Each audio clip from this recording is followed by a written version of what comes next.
જય હાટકેશ, જય શ્રી કૃષ્ણ. કાઠાગોર પૂજનના જે ગીતો હતા ને એમાં આપણે પીપળાના પૂજનનું ગીત ગાયું, એવી રીતે તુલસીનું પણ છે. તો પહેલાં તુલસીનું લઈએ, પછી મૈડા વલોવાનું ગીત ગાયું હતું ને એવું બીજું છે. એવા 2-4 બધા ગીતો છે તે થોડા દિવસે લઈશું. પહેલાં તુલસી માતાનું ગાઈએ. જેને આંગણે તુલસીનો ક્યારો, ત્યાં વસે મારો નંદજીનો લાલો. થાય કીર્તન ત્યાં તો પ્રભુજીનું વાલ, કદી આવે ના દુઃખનો આરો. ત્યાં વસે મારો નંદનો દુલારો. જેને આંગણે તુલસીનો ક્યારો, ત્યાં વસે મારો નંદનો દુલારો. આવે ભક્તિમાં મન પ્રભુ નામની લગન, જેના હૃદયમાં સારા સંસ્કારો. ત્યાં વસે મારો નંદજીનો લાલો. જેને આંગણીએ તુલસીનો ક્યારો, ત્યાં વસે મારો નંદજીનો લાલો. સદા પાળે ધરમ માથે આવે નાયમ, જ્યાં અતિથિના કરાતા સત્કારો. જ્યાં વસે મારો નંદનો દુલારો. જેને આંગણીએ તુલસીનો ક્યારો, ત્યાં વસે મારો નંદનો દુલારો. તુલસી માત કી જય. હવે લઈએ મૈડાનું. 2 વાર લીટી એક લઈશ તો તમારે પણ ઝીલાશે. મારા પ્રભુજીને 5 છે પાંખડી, મારા પ્રભુજીને 5 છે પાંખડી. મૈડા વલોવા જઈએ કે નંદજીના ગોવાળા. હે મૈડા વલોવા જઈએ કે નંદજીના ગોવાળા. માતા જશોદા તમારા કાનને, માતા જશોદા તમારા કાનને. મૈડા વલોવા મેલો કે નંદજીના ગોવાળા. મૈડા વલોવા મેલો કે નંદજીના ગોવાળા. શેમાં રે દોષ ગોપી શેમાં ભલોશું, શેમાં રે દોષ ગોપી શેમાં ભલોશું. શેમાં ફેરવશું છાશું કે નંદજીના ગોવાળા. હે શેમાં ફેરવશું છાશું કે નંદજીના ગોવાળા. દોણામાં દોશું ને માટલાં વલોવશું, દોણામાં દોશું ગોપી માટલામાં વલોવશું. ગોળીમાં ફેરવશું છાશું કે નંદજીના ગોવાળા. હે ગોળીમાં ફેરવશું છાશું કે નંદજીના ગોવાળા. કાળા કાળા નાગના નેતરા રે કીધા, કાળા કાળા નાગના નેતરા રે કીધા. મેરુ પર્વત રવાયું કે નંદજીના ગોવાળા. હે મેરુ પર્વત રવાયું કે નંદજીના ગોવાળા. હળવે હળવે હાંકજે કાનજી ગાડા, હળવે હળવે હાંકજે કાનજી ગાડા. નંદવાસે મૈડાની ગોળી કે નંદજીના ગોવાળા, હે મારી નંદવાસે મૈડાની ગોળી, કે નંદજીના ગોવાળા. નંદવાસે ગોળીને ફૂટશે રે માટલી, નંદવાસે ગોળીને ફૂટશે રે માટલી, ઢોળાશે મૈડાની ગોળી, કે નંદજીના ગોવાળા. ઢોળાશે મૈડાની ગોળી, કે નંદજીના ગોવાળા. હવે શું થશે?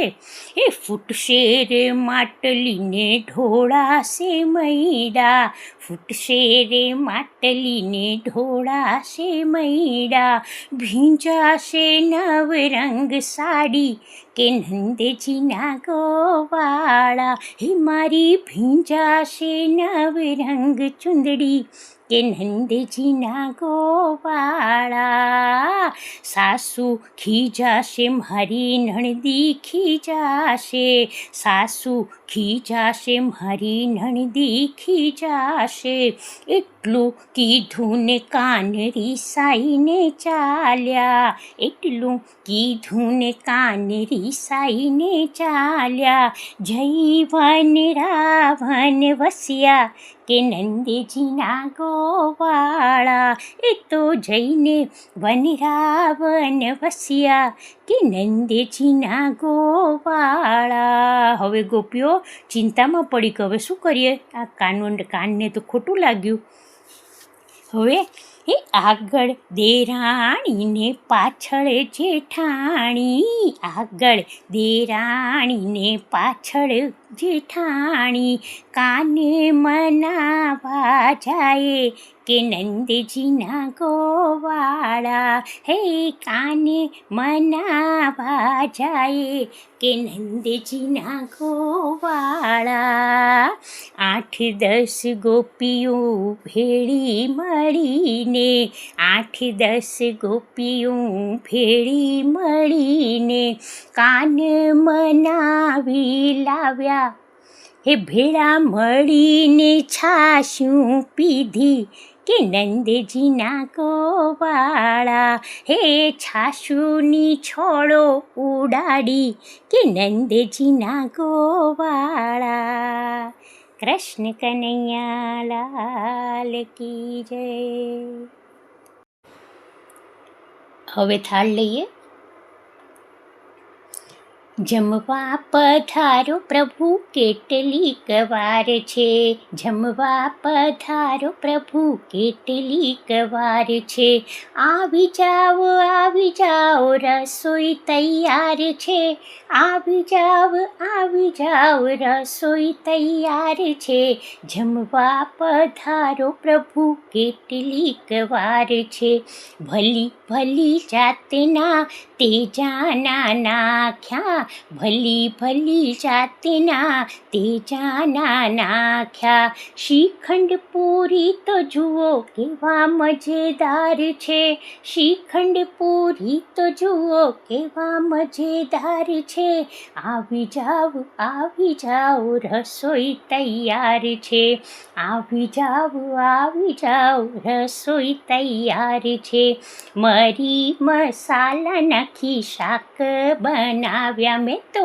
મરી મસાલા નાખી શાક બનાવ્યા, આ દૂધી ચણાનું શાક કેવું મજેદાર છે, દૂધી ચણાનું શાક કેવું મજેદાર છે, જમવા પધારો પ્રભુ કેટલીક વાર છે, જમવા પધારો પ્રભુ કેટલીક વાર છે, આવી જાઓ રસોઈ તૈયાર છે, જમવા પધારો પ્રભુ કેટલીક વાર છે. કમુદનો મેં તો ભાત બનાવ્યો, કમુદનો મેં તો ભાત બનાવ્યો, દાળે તુવેરની મહી હિંગનો વઘાર છે, દાળે તુવેરની મહી હિંગનો વઘાર છે, જમવા પધારો પ્રભુ કેટલીક વાર છે. વૃંદા તે વનની મેં તો છાશે મંગાવી, વૃંદા તે વનની મેં તો છાશે મંગાવી. કઢી બનાવી મહી લીમડાનો માર છે, કઢી બનાવી મહી લીમડાનો માર છે. આવી જાઓ રસોઈ તૈયાર છે. જમવા પધારો પ્રભુ કેટલીક વાર છે. જળ રે જમુનાની મેં તો ઝારી ભરાવી, જળ રે જમુનાની મેં તો ઝારી ભરાવી. આચમન કરો ને પ્રભુ કેટલીક વાર છે, આચમન કરો ને પ્રભુ કેટલીક વાર છે. આવી જાઓ રસોઈ તૈયાર છે. આવી જાઓ રસોઈ તૈયાર છે. 5 પાનાનું મેં તો બીડલું બનાવ્યું, 5 પાનાનું મેં તો બીડલું બનાવ્યું. મુખવાસ કરો ને દાદા કેટલીક વાર છે, મુખવાસ કરો ને દાદા કેટલીક વાર છે. જમવા પધારો દાદા કેટલીક વાર છે. આવી જાઓ રસોઈ તૈયાર છે. જમવા પધારો કાના કેટલીક વાર છે. ભક્ત મંડળની વિનતી સ્વીકારી, તમે ભક્ત મંડળની વિનતી સ્વીકારી. દર્શન દિયો ને પ્રભુ કેટલીક વાર છે, દર્શન દિયો ને પ્રભુ કેટલીક વાર છે. જમવા પધારો પ્રભુ કેટલીક વાર છે. આવી જાઓ રસોઈ તૈયાર છે. જમવા પધારો પ્રભુ કેટલીક વાર છે. ઠાકોરજીની થાળીને લઈ ગયા વનમાળી, ઠાકોરજીની થાળીને લઈ ગયા વનમાળી. વનમાળી તો રાંધે છે ને પાર્વતી તો પીરસે છે. આડી ઘડીના ઓથવજીને પાઘડીના પ્રભુજી. ઉઠરે જીવડા વાણું વાયું ઠાકોરજીનું દેરું આવ્યું. ઘેર ઘેર દીવા બળે વૈષ્ણવજન તો ભજન કરે. ઠાકોરજીની થાળીને લઈ ગયા વનમાળી. મેં તો ધરી સામગ્રીની થાળી, આરોગી રહ્યા છે વનમાળી. પ્રભુ નૈવેદ લીધો છે પ્રીતે, આરોગી ઉઠ્યા છે રોજની રીતે. કૃષ્ણ કનૈયા લાલ કી જય, ઠાકોર માત કી જય, પુરાણ પુરુષોત્તમ ભગવાન કી જય. જય હાટકેશ, જય શ્રી કૃષ્ણ. પુરાણ કથાનું 4થો અધ્યાય આવ્યા આપણે. મલમાસના દુઃખનું વર્ણન. શ્રી નારાયણે કહ્યું, હે નારદ, અધિક માસે દુઃખથી ભરેલા દીન શબ્દોમાં ગળગળા બનીને ભગવાનને હાથ જોડીને કહ્યું, હે કૃપાનિધિ, હું આપને શરણે આવ્યો છું. હું અનાથ છું, નિરાધાર છું. આપ મારું રક્ષણ કરો. જગતના મોટા મોટા બળવાન પુરુષોએ મારું મલમાસ નામ પાડીને મને તરછોડી કાઢ્યો છે. મારો કોઈ સ્વામી ન હોવાથી લોકો કોઈ પણ સારા કામમાં મારો ઉપયોગ કરતા નથી અને મેલો કહી તિરસ્કારી કાઢે છે. આપ તો દીન દયાળુ કહેવાઓ છો. દીન વત્સલ, જેમ તમે વાસુદેવની સ્ત્રી દેવકીનું કંસના હાથેથી રક્ષણ કર્યું, દુશાસનના હાથમાંથી દ્રૌપદીની લાજ બચાવી, યમુના નદીના ઝેરી જળપાનથી ગોવાળિયાઓ તથા પશુ પક્ષીઓના પ્રાણોનું રક્ષણ કર્યું, તેમ તમારે શરણે આવેલા એવા આ અભાગી અનાથનું આપ રક્ષણ કરો. જેમ તમે ગાય, ગોવાળિયા તથા તેમની સ્ત્રીઓને દાવાનળમાંથી બચાવ્યા દુષ્ટ જરાસંઘના કેદખાનામાંથી નિર્દોષ રાજાઓને છોડાવ્યા. મગરમચ્છના પંજામાં સપડાયેલ હાથીને ગજેન્દ્ર મોક્ષ નામનો છે પ્રસંગ, એમને બચાવી લીધો. તેમ મને પણ દુઃખમાંથી બચાવી લો. ભગવાન અધિક માસની પ્રાર્થનાથી પ્રસન્ન થયા અને તેની દુઃખભરી કહાણીથી પીગળીને દયામણું મોઢું કરી ઊભેલા તે અધિક માસને કહેવા લાગ્યા, હે વત્સ, તું દિલગીર ન થા. હું તને દુઃખમાંથી છોડાવીશ. અહીં મારે આંગણે આવનાર ગમે તેવો મહાદુઃખી કે પતિત હોય તો પણ શોકને પાપ મુક્ત થાય છે. જ્યાં શોક, વૃદ્ધાવસ્થા કે મરણ છે જ નહીં, એવા અમારા અમર અને પવિત્ર વૈકુંઠ ધામમાં આવી તું શા માટે દુઃખી થઈ આંસુ વહાવે છે? તારી જે કંઈ ઈચ્છા હોય તે શાંતિથી કહે, હું તારી મનોકામના પૂર્ણ કરીશ. એ પ્રમાણે ભગવાનના વચન સાંભળી જેમ માથા ઉપરથી બોજો ઉતારી લેતા થાકેલો માણસ શાંતિથી દમ ભરે છે અને આનંદિત થાય છે, તેમ હૃદયમાં હરખ પામી બે હાથ જોડી તે બોલ્યા, હે ભગવાન, આપ તો સર્વવ્યાપક અને સર્વજ્ઞ છો. આપનાથી કંઈ જ અજાણ્યું નથી. તો પછી આ અભાગીનું દુઃખ અને ઈચ્છા આપ કેમ ન જાણો? તેમ છતાં હું આપની આજ્ઞાને માથે માન આપી અને જણાવું છું કે આપની સર્જેલી સૃષ્ટિમાં ક્ષણ, પળ, ઘડી, દિવસ, રાત, માસ, વરસ એ તમામ કાળના વિભાગ પોતપોતાના સ્વામીઓના અધિકારવાળા છે. તેથી તેઓ નિર્ભય થઈ નિરંતર મોજ કરે છે. પણ મારું કોઈ નામ નથી, મારે માથે કોઈ સ્વામી નથી, મને કોઈનો આશ્રય નથી, એટલે બધાએ મને સત્કર્મમાંથી કાઢી મૂક્યો છે. જેમ ખાડામાં પડેલા આંધળાને બધા માણસો વગોવે છે, તેમ બધા લોકો મને મલમાસ કહી અને મારું અપમાન કરે છે. આવે બુરે હાલે અપમાનભરી જિંદગી જીવવા કરતાં હું મરવાનું પસંદ કરું છું.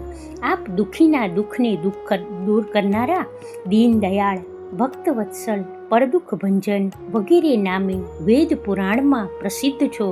તો મારું દુઃખ દૂર કરો, નહીં તો હું મરી જઈશ. આમ મૃત્યુનો જાપ જપતો, દુઃખના અતિ આવેગથી ડચક્યા ખાતો, છાતી ભરાઈ આવતા અધિક માસ અચેતન થઈ ને ત્યાં ગબડી પડ્યો. એ જોઈ સભામાં બેસનારા બધા જ અચંબો પામ્યા. પરમ દયાળુ એવા શ્રી કૃષ્ણ પરમાત્માએ તેને દિલાસો દઈ શુદ્ધિમાં આણ્યો. પછી મેઘની પેઠે ગંભીર પણ ચંદ્રના કિરણોની માફક શીતળ સ્વરે તેને શાંત કર્યો. ઇતિ શ્રી બૃહદ પુરાણે પુરુષોત્તમ માસનો અધ્યાય 4 સમાપ્ત. કૃષ્ણ કનૈયા લાલ કી જય. રાધે પુરુષોત્તમ ભગવાન કી જય. જય શ્રી કૃષ્ણ. દ્રષ્ટાંત કથા. શીર્ષક છે ઘંટીનું પડ સોનાનું થયું. એક કણબી હતો, તેને 10 દીકરા હતા. તે વૃદ્ધ થયો ત્યારે 10 છોકરાના 10 ભાગ અને 1 ભાગ પોતાનો કરી બધાને નોખા રાખ્યા. પોતે સ્ત્રી સાથે નાના દીકરાના ઘરમાં રહ્યો. પુરુષોત્તમ મહિનો આવ્યો ત્યારે નાની વહુએ પૂછ્યું કે બાઈજી, પુરુષોત્તમ માસ છે ને જો તમે રજા આપો તો હું નાહવા જાઉં અને વ્રત કરું. સાસુજીએ કહ્યું કે ભલે કરો, પણ માંદા પડશો. અમે તમારી ચાકરી નહીં કરી શકીએ અને ઘરનું કામ પણ કોણ કરશે? તેણે કહ્યું કે કામ બધું હું કરીશ, પણ મને રજા આપો. ત્યારે જેમ તેમ કરીને હા કહી અને પછી પોતાના ધણીને કહ્યું તો તેણે કહ્યું કે મારા મા બાપની સેવા બરાબર કરવી પડશે અને ઘરનું કામ બધું જ કરવું પડશે. એ બધું જો કબૂલ હોય તો ભલે કર. તેણે બધું કબૂલ કર્યું. પછી જેઠાણીઓ પાસે ગઈ અને પૂછ્યું કે મારે વ્રત કરવું છે તો તે કેવી રીતે કરવું તે મને કહો. તેઓએ કપટથી કહ્યું કે જો પરોઢિયે 4 વાગે ઉઠી ઘંટીનું પડ છાતીએ બાંધી અને નાહવા જવું અને આખો દિવસ ઉપવાસ કરી સાંજે જમવું. તે બાઈએ તે પ્રમાણે રોજ કરવા લાગી. મહિનો પૂરો થયો ત્યારે પાછી જેઠાણીઓ પાસે ગઈ અને વ્રતનું ઉદ્યાપન પૂછવા લાગી. તેમણે કહ્યું કે સવારના 3 વાગે ઉઠી ઘંટીનું પડ ગળે બાંધી નાહવા જજે અને સૂર્ય ઉગે ત્યાં સુધી એમ જ પાણીમાં ઊભી રહેજે, એટલે પ્રભુ તને દર્શન આપશે અને ઘંટીનું પડ સોનાનું થઈ જશે. આ સાંભળીને બીજે દિવસે વહેલી ઉઠી તેમના કહ્યા પ્રમાણે કર્યું. જ્યારે સૂર્યોદય થયો ત્યારે ઘંટીનું પડ સોનાનું થઈ ગયું અને પુરુષોત્તમ ભગવાન ત્યાં પધાર્યા અને બાઈને કહ્યું કે આ પડ અખંડ રહેશે, એમાંથી ગમે તેટલું કાઢશો તો પણ તે ખૂટશે નહીં. એટલું કહી ભગવાન અંતર્ધ્યાન થઈ ગયા. તે બાઈ રાજી થઈ ઘેર ગઈ. ઘરના માણસોને પણ આનંદ થયો. મોટી ધામધૂમથી ઉદ્યાપન કર્યું. એ વાતની બીજા ભાઈઓને ખબર પડતા તેના ઘરે આવ્યા અને આમ થવાનું કારણ પૂછ્યું. બાઈએ કહ્યું કે હું કંઈ જાણતી નથી, પણ મારી ભાભીજીએ કહ્યા પ્રમાણે કર્યું, તેથી આ બધું થયું છે. તેઓએ તો ઘેર જઈ પોતાની સ્ત્રીઓને કહ્યું કે જેમ નાની વહુને વ્રત દેખાડ્યું તેમ તમે કેમ કર્યું નહીં? તમે પણ વ્રત કરો અને સોનાની ઘંટી લઈ આવો, નહીં તો ધોકાથી તમારા પ્રાણ લઈ લઈશું. બીકને લીધે તેઓએ કરવા માટે હા પાડી અને બીજો પુરુષોત્તમ માસ આવ્યો એટલે મોટા મોટા ઘંટીના પડ લઈ 9 જણીઓ નાહવા ગઈ. છેલ્લે દિવસે 4 કલાક પાણીમાં ઊભી રહી તોય દર્શન પણ થયા નહીં અને સોનાની ઘંટી પણ થઈ નહીં. તેથી રોતે મોઢે ઘેર આવી. આવતા વેંત તેમના ધણી તો ધોકાથી માર્યો બરાબર. એટલામાં નાના ભાઈને ખબર પડતા બધાને બોલાવીને કહ્યું કે ભાઈ, નકામી તકરાર મૂકી તમારે જે જોઈએ તે અહીંથી લઈ જાઓ. મારી સ્ત્રીએ નિષ્કપટ ભાવે વ્રત કર્યું હતું અને મારી ભાભીઓએ કપટથી કર્યું છે, તેથી પ્રભુ પ્રસન્ન થયા પણ નહીં અને થશે પણ નહીં. માટે આ ઘંટીમાંથી થોડું થોડું સોનું તમે લઈ જાઓ અને સુખેથી રહો. આમ તેઓને સમજાવ્યા અને પુરુષોત્તમ ભગવાનની પ્રસન્નતાથી તે બાઈ અહીંના બધા જ સુખો ભોગવી અને અંતે સ્વર્ગમાં ગઈ. બોલો શ્રી પુરાણ પુરુષોત્તમ ભગવાન કી જય. કૃષ્ણ કનૈયા લાલ કી જય. બધું જ કૃષ્ણાર્પણમસ્તુ.